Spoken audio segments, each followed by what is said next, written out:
Bonjour, on voit ici notre premier programme réalisé avec Blockly Arduino. Donc ici, j'ai sorti à l'avance différentes briques qu'on retrouve dans les différentes catégories que vous avez fait le tour tout à l'heure.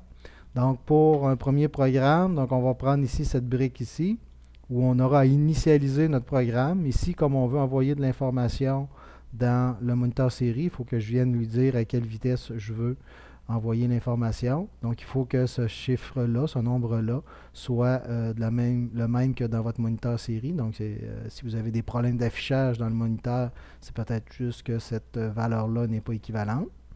Ensuite de ça, j'envoie dans ma loupe ici, dans ce que j'ai à répéter indéfiniment. Donc, j'envoie ici de l'information. Donc, par exemple, l'état ou peu importe la valeur que je veux écrire là. Puis, je viens ajouter ici la valeur de l'entrée analogique A0. Donc, c'est cette valeur-là que je veux avoir comme donnée de mon moniteur. Et je vais tout simplement également mettre une temporisation, donc d'une seconde, 1000 millisecondes, pour que les valeurs s'affichent une seconde à la fois et non pas à toutes les dixièmes ou trop rapidement. Donc ça, c'est mon programme ici. On peut aller voir le code Arduino qu'il y a derrière. Donc, le mode texte ici, pas très compliqué à aller voir, à comprendre. Je peux envoyer directement avec mon navigateur en insérant un plugin CodeBender pour l'envoyer directement dans l'Arduino lorsqu'il est connecté sur le port USB de notre ordinateur.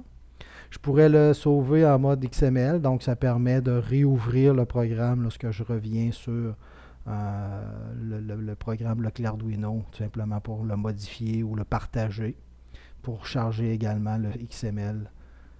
Ça nous permettra de retravailler un programme.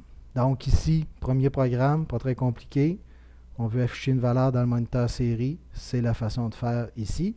Dans les initialisations, également dans les variables, on aura à venir, si on utilise des variables dans notre programme, on aura à venir travailler les variables comme ça ici. Il faut vraiment définir que la variable, par exemple, nouvelle variable, je veux la mettre ici à 0.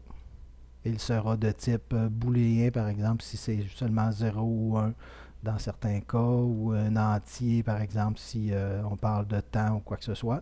Donc, il faut vraiment venir insérer cette valeur-là dans l'initialisation.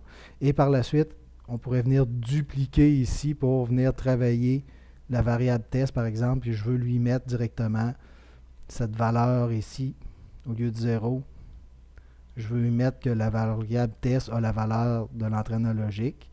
Donc, il faut que je vienne également redéfinir à chaque fois ici que c'est de type entier comme variable. Donc, ça, c'est la façon de démarrer un programme dans Blockly Arduino.